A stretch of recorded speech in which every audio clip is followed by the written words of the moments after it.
dimension of spirit, everything that Daniel was talking about is where that which we think begins to become physical reality. And so that which we think affects the experiment. That which we think affects the world. Think and grow rich, The Secret, or, Oprah talking about it, whatever. But here's the challenge. The challenge is that on the three paths, you have one people focusing and thinking about war and death and destruction, another group of people thinking about creating the true reality, and what I'm seeing is that those realities are going to parallel each other. There's going to be realities where we'll have heaven on earth at the same time we have hell on earth as that balance, if you will. So that what you think becomes physical reality. This is why, go back to the original thing of what I'm talking about, that in the end, it's all about us. It's all about what we can do, how we can be better, how we can raise the bar, how we can be the best that we can be. Can we George Bush and the war? Probably not, but we can understand how it affects us, and we can understand how not to get involved in that hate. And when you study the patterns of the Mayans, especially the Egyptians, if you look at the pyramid says there are these massive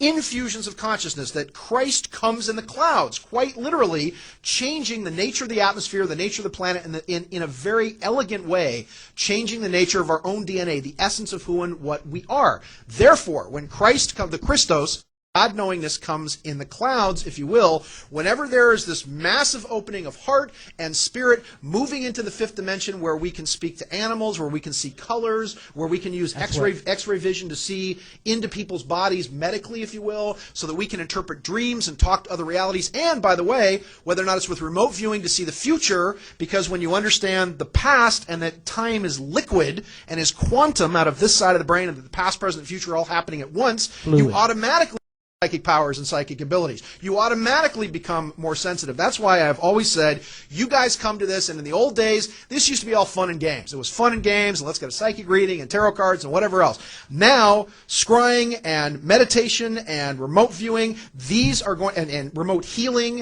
and meditation, prayer, these are the survival tools of tomorrow. Unless you know this stuff, you're done. You're done. And so that's where it goes. And that's what this is all about. Thanks. Offer a postscript. How come Betty doesn't spank you? What's the deal with you? He's like your favorite. What's the deal? Wah, wah, wah. It used to be that I would think, sitting on a panel with Sean saying that, oh, there he goes again, as Ronald Reagan said. I love you, Richard. But I can demonstrate to you, if you want to, and tonight and tomorrow night. Yeah, I wasn't going to say that. I'll do it for you. Thank you. Yes. That this, in fact, is a science. This is reproducible.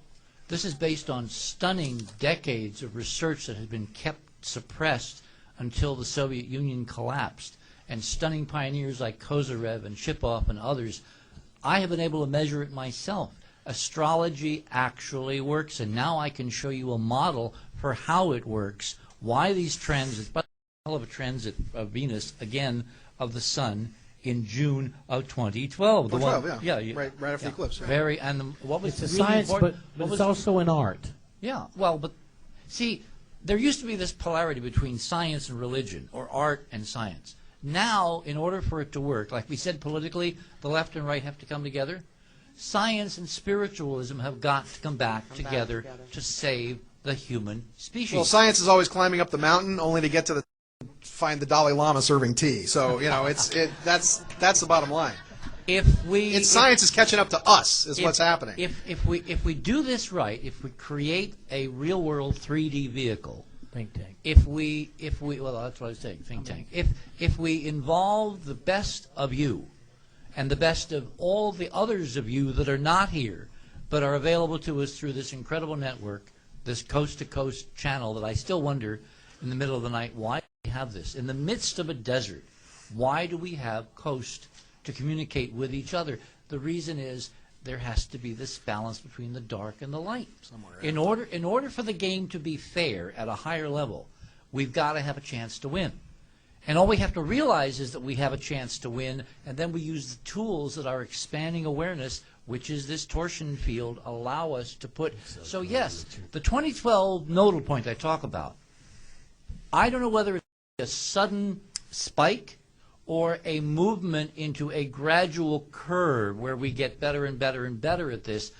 I'm tending now toward the curve, but I'm willing to see if the equations actually tell us there's a spike coming.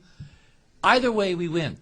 Because what happens is that more and more people, simply by asking the right questions and by empowering themselves to ask the questions, can define the future that they want. That's how those consciousnesses, which, by the way, are one of the reasons, the other one is Robin over there, but one of the key reasons I'm sitting here is because Art Bell called upon millions of people the night I had my awful heart attack, and they told her, they didn't tell me, they told her I was toast.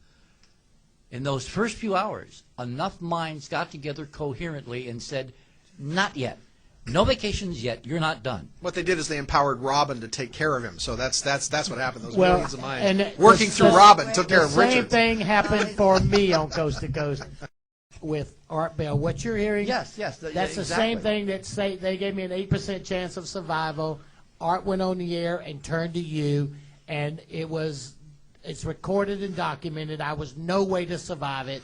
And if it was for those kind of conscious experiments, the same for Richard, I was there praying for your ass, son.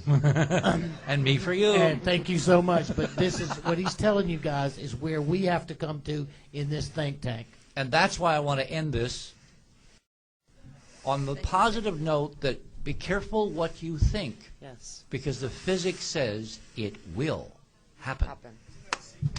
Yeah, exactly. The cigarette. I'm going to make one We got announcement. some free newsletters in the back. We got books. We got liquidity stuff. We got stuff on the financial club that people were asking And about. I have one announcement to make. This has been videotaped, and the first tape is already done. The second one will be available tomorrow on the mezzanine right next to the stairs. You can buy this panel. Thank you for coming, everyone. Yeah, so if anybody wants DVDs of tonight's presentation, we have 6 or 7 right here, and the rest will be available upstairs on the mezzanine. Oh, I'm sorry? Thank you. Thank you. Very nice of you. I'm going to go in the back and sign some books here. So, what's your name? Hi, Kimberly.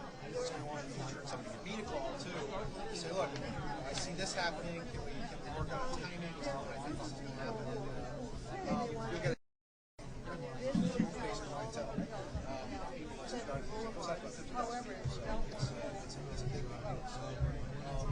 anyway, just want to say thanks very much. Thanks for being here. John, sorry, I'm going to go in the back. And what's that? Oh, isn't that nice of you? Thanks. Oh, sorry, I look like you? No, hey. But they won't. I did, yeah. I know, and I wanted to jump in.